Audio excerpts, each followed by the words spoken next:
All right, we want to pick up today with our discussion of Wendell Berry. In our last meeting, I was trying to describe some of the ways that community has been an important concept in Southern literature, a theme that's hard to get away from, really, and something that just about everybody who's talked about Southern literature has noticed in one degree or another. Some other manifestations, one might say, of community that one often hears about is the kind of small town environment. There have been whole essays written on porch sitting in the South. In earlier days, when entertainment media were not so exclusively electronic as it seems to be now, this practice of neighbors walking up on each other's porches as they walk down the street and sharing stories about town or family was a common feature of Southern life, and has sometimes been pointed to as one of the reasons that there are so many writers in the South. But I want to turn more specifically to Wendell Berry today and talk about his notion of community, which is a more serious prospect in many ways than this homey image of friends, neighbors, and family telling stories on the porch in the summertime. Wendell Berry's notion of community certainly has things in common with those earlier agrarians from 1930 that I mentioned before. Berry has a deep suspicion of what technological and social changes that have come along with modern notions of progress have done to us, have done to our soul, one might say.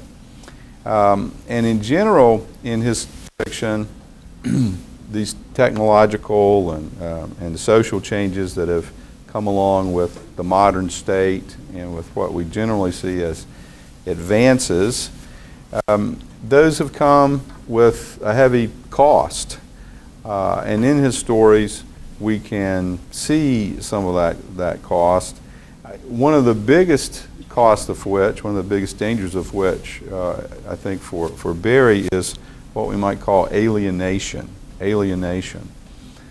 He thinks many of the changes that have come along with changes in the last 100 years in our society have been things that have made us strangers to each other, and things that have cut us off from the non-human natural world around us. So one of the things I think he's doing in his stories is showing the depth of that alienation, that estrangement from neighbor and from what we usually call the natural world. He also, however, though Berry does, wants to show a healthy alternative to that. In other words, I think he is attempting to be, if not prophetic, at least to make some suggestions for how we can resist some of the worst aspects of these changes that have come along with technological innovation and with bureaucratization and the rise of the modern state. Well, I'll try to be a little more specific about that and give some examples. But first of all, just let me point out that true to his own convictions about the importance of community and connection, including connection to the non-human natural world, Berry has created a fictional world of that sort. His stories all center geographically on the fictional town of Port William, Kentucky, a town on a river in rolling hills, surrounded by farms. And within this geographical location, he has also he's populated it with a number of families whose multiple and overlapping generations are the subject of the stories and novels that he writes. Well, today I want to talk about two of those stories found in the Fidelity volume and try to illustrate what I was saying in a general way about alienation that comes from technology and the new social arrangements of the modern nation state. The story I want to talk about first is the title story for the volume, the story called Fidelity. And this story is about a dying man, not a cheery subject in itself, but even more than the death of this particular person, it is a story about how one community handles death, deals with death, in a way that's in opposition to what have become the standard ways in our nation, and over against also the medical establishment. Well, the man who is in this condition, who is dying when the story begins, is Burley Coulter. He's a colorful character. You're told enough about him, I think, in the story itself to get a sense of him, but he appears in many of Barrie's other stories and novels.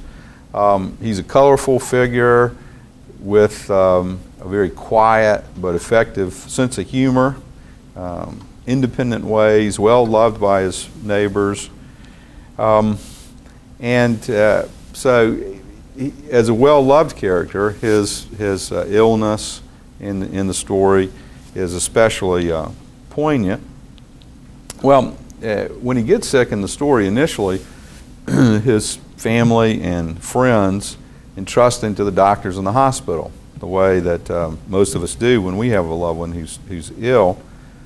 But when it's clear he will not get any better, Burley's son Danny steals him in the middle of the night, kidnaps him from the hospital to return him to the woods and fields that he has known all of his life, that he's loved so well, and where he is truly at home. And the story gets complicated as the hospital discovers this missing and sends the police to find him. A detective enters the story who is sure that a crime has been committed and is out to find those who have perpetrated it. Okay, well, we'll have occasion later to talk more about the plot and what happens in it. But what I want to draw out first is something to do with alienation. There's a strong opposition, contrast in the story between the alienation that Burley and his friends and family feel in the hospital and the integration between Burley and his surroundings at home. Okay, alienation in the hospital, integration at home. Let me try to illustrate that by looking at a couple of passages that I'll call your attention to now. And the difference between the way Burley is connected or not to his surroundings in one location versus the other. One place to see this, see one side of the contrast, is right at the beginning of the story, which is on page 183 in the volume. We are seeing this. No, I'm sorry, it's not page 83. That's page 107. We're seeing the action from the point of view of Danny, Burley's son, who will eventually kidnap him from the hospital. But of Danny's attention and everybody else's in this scene is Burley. Lotta had not slept, and she knew that Danny had not either. Lotta is Danny's wife. It was close to midnight. They had turned out the light 2 hours earlier, and since then they had lain side by side, not moving, not touching, disturbed beyond the power to think by the thought of the old man who was lying sick and still in the mechanical room. Notice that adjective, the mechanical room, in the merciless light with a tube in his nose and a tube needled into his arm, a tube draining his bladder into a plastic bag that hung beneath the bed. The old man had not answered to his name, Uncle Burley. He did not, in fact, appear to belong to his name at all, for his eyes were shut. He breathed with the help of a machine, and an unearthly pallor shone on his forehead and temples. His hands did not move. From time to time, unable to look any longer at him or at the strange, resistant objects around him in the room, they looked at each other, and their eyes met in confusion, as if they had come to the wrong place. There's several details here in this first paragraph of the story that are important, and their importance becomes clearer as you read. I tried to draw out the word mechanical and machines. This is an artificial, man-made environment that's just not hospitable to anything organic in Barry's description of it. You know, it's the kind of hospital room that we're all familiar with at one time or another. It's not very positively put forth here. And it's Danny's point of view that we have here. To him, this is a very alien place. And it is so alien to Burley, to his father, the patient, that we have that detail there near the end of the passage. He doesn't recognize his name when people call him by that name. And that leads them at the end of the passage to think they are in the wrong place. In other words, Burley, taken out of the surroundings he's familiar with, where he is integrated in what's around him, and put into this artificial, contrived environment of the hospital, he loses his identity. He's not himself anymore. And the way that's registered in the story is he doesn't recognize his name. He is disoriented because he's connected to the machines, but he's not connected to this environment anymore. So as you continue to read this passage, you see that even with his friends and family around there, he's not comfortable. He is alienated, estranged from what's around him, and he's turning into more of an object than a person. He's lost his identity.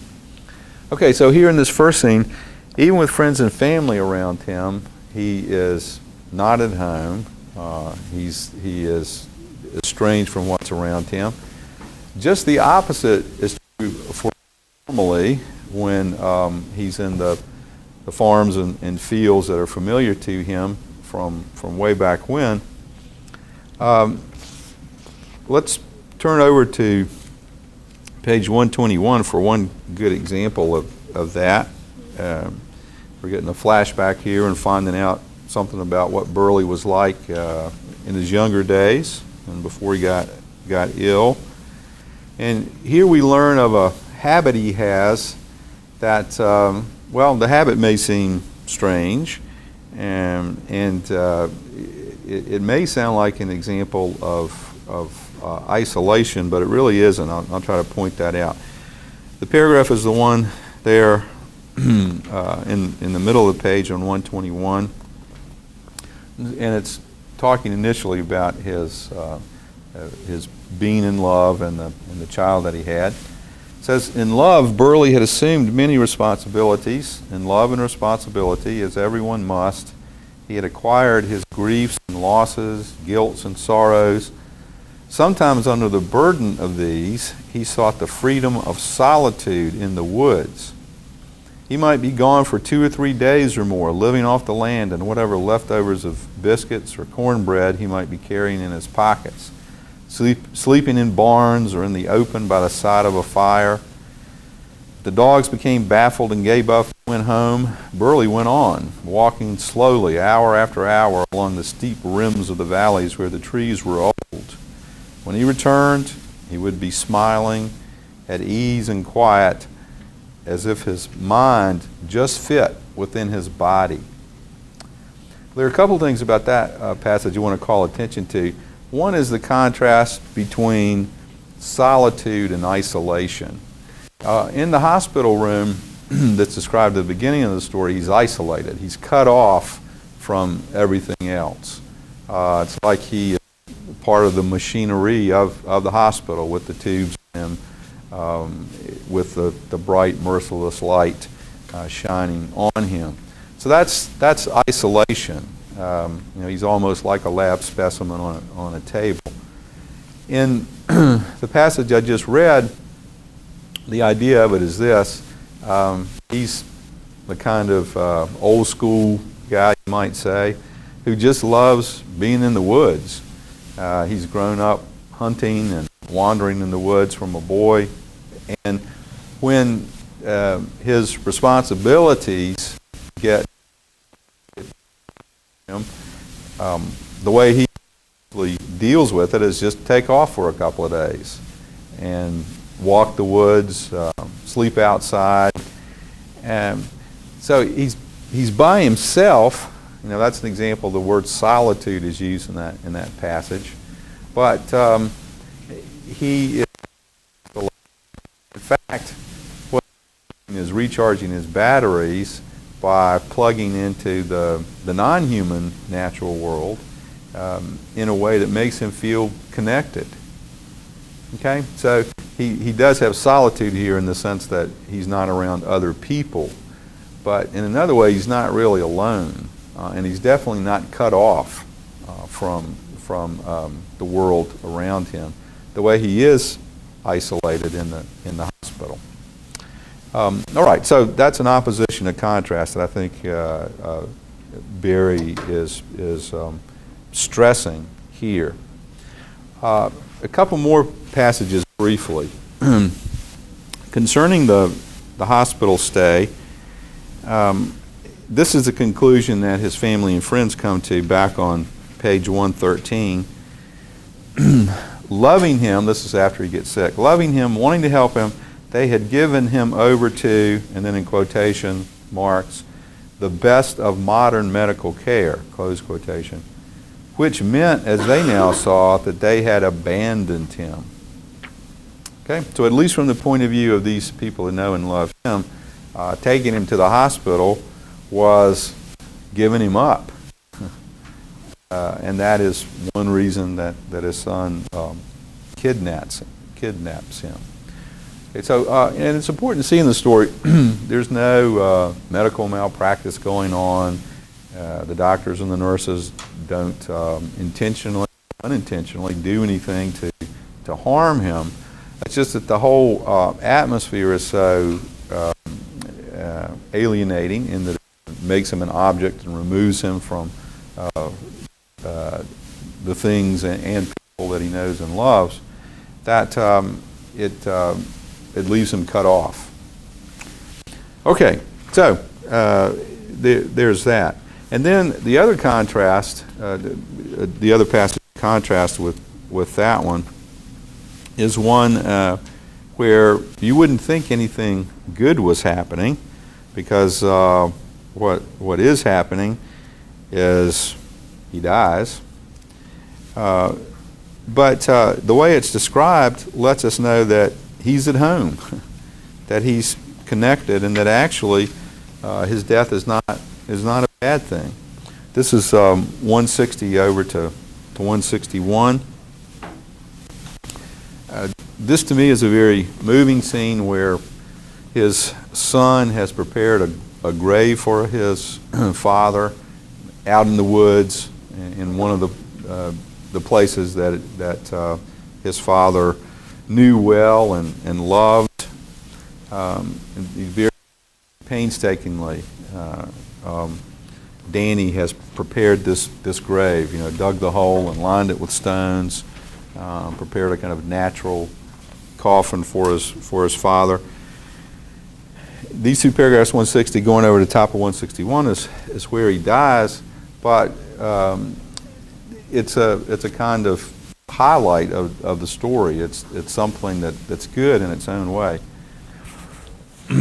This is again from Danny's point of view. Finally, on one of his trips to the barn, he knew as he entered the doorway that the breaths had stopped. And he stopped and then went soundlessly in where the body lay. It looked unaccountably small. Now of its long life in this place, there remained only this small artifact of flesh and bone. In the hospital, Burley's body had seemed to Danny to be off in another world. He had not been able to find himself, to rid himself of the feeling that he was looking at it through a lens or a window. Okay, so there's the hospital where we were before, and the description again is almost of an object. Here, the old body seemed to belong to the world absolutely. It was so accepting now of all that had come to it, even its death. You know, it's like Burley's body accepts and welcomes death as being something natural, and the time for it has come. Burley had died as he had slept. He had not moved, and no struggle. Danny leaned and picked up the still hands and laid them together. He went back to his digging and worked on as before. As he accepted again the burden of the work and measured his thoughts to it, Burley returned to his mind, and he knew him again as he had been when his life was full. He saw again the stance and demeanor of the man, the amused eyes, the lips pressed together while speech waited upon thought, an almost inviolable patience in the set of the shoulders. It was as though Burley stood in full view nearby, at ease and well at home, as though Danny could see him, but only on the condition that he not look. Like his father's there and he can see him, but only on condition that he not look. That paradox there at the end suggests the psychological state of feeling that his father is still there, although he knows he's died. But the passage as a whole suggests that he does belong absolutely to this world, that things are as they should be because he is in his place and he's connected to this place, in great contrast to the way he was in the hospital, a detached object, basically. All right, so this opposition here we can see in the case of Burley between integration with the world he knows and the isolation brought about by the medical establishment. Let me talk about one final opposition in the story that has to do with Barry's notion of community. It's the opposition between country and state. This is the distinction that one of the lawyers, the two lawyers in the town, who are part of this group that Barry calls the membership, friends and neighbors that have known each other for a long time. These are terms that lawyer comes up with, and talking to the detective who comes to investigate the kidnapping from the hospital. What this opposition between country and state has to do with is the difference between people living together and loving and devoted to their neighbors and their land versus what we might call the apparatus of the nation, the apparatus of the government, the apparatus of the power structure. And in this passage you want to look at next, the lawyer, and I think Barry through him, is condemning one and praising the other. Of course, the occasion for this is the detective is saying, we've got a crime committed here, and I'm going to find out who committed it. But this passage is just a couple of pages from where we were. This is 164 and 165. The investigating detective wants to know, why won't you cooperate with me? Why won't you tell me everything you know? I'm sure that you know more than you are telling me. And this lawyer, who is Henry Catlett, says the reason's patriotism. This is about 2/3 of the way down on 164. Well, you see, it's a matter of patriotism. Patriotism, the detective wants to know. You can't mean that.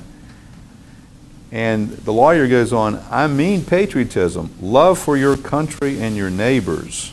There's a difference, Mr. Bode, between the state or any other organization and the country.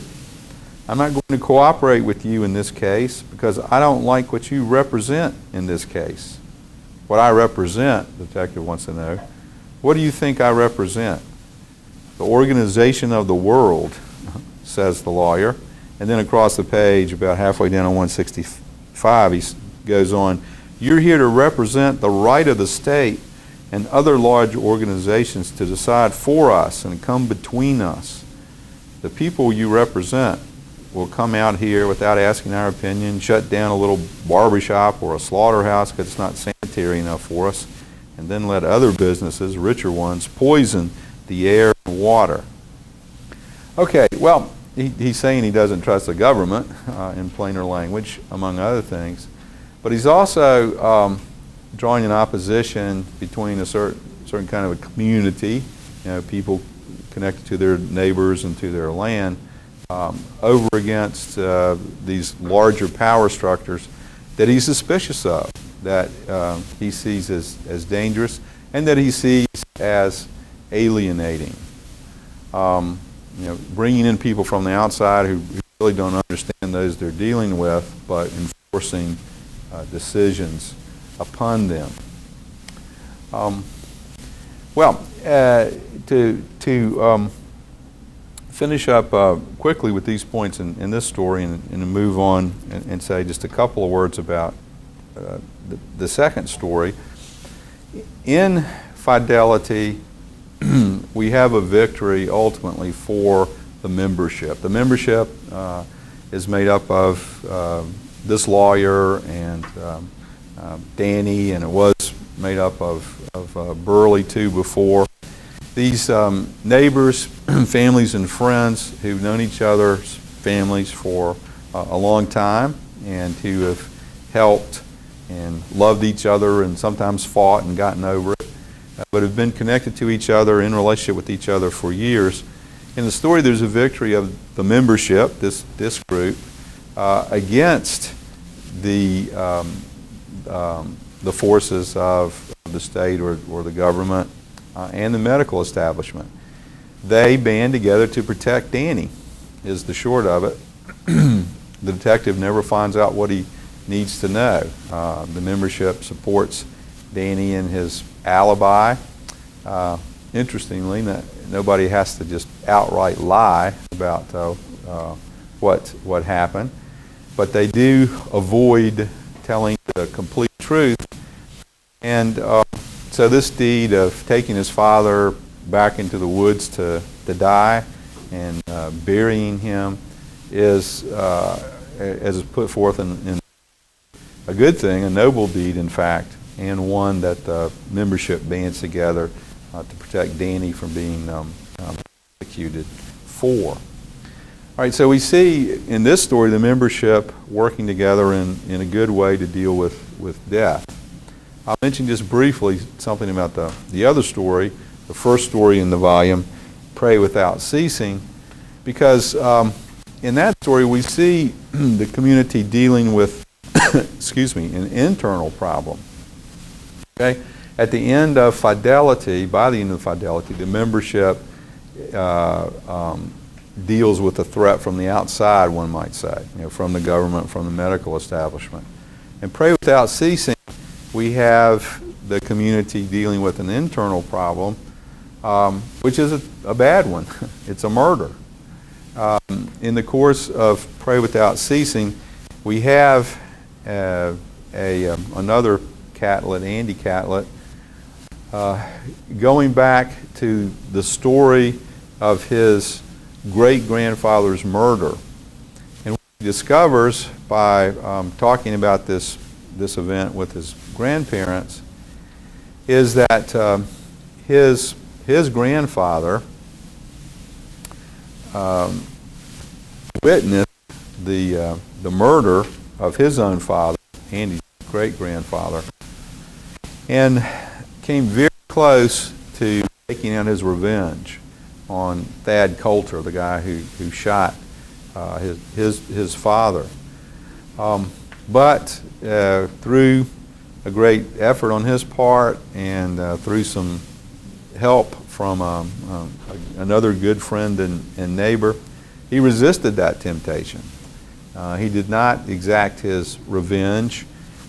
Sadly, the guy who killed his great-grandfather, Andy's great-grandfather, ended up taking his own life. But what we see in the course of the story is that through this act of forgiveness, where one man refuses to take revenge on another, through that act of forgiveness, the groundwork is laid so that these two families can be reconciled. Rather than having a long family feud, which could easily have happened, lynching could also have happened, because that was strongly suggested at the time. Instead of a lynching followed by a likely family feud, because of Ben Feltner's act of forgiveness, these two families eventually come together.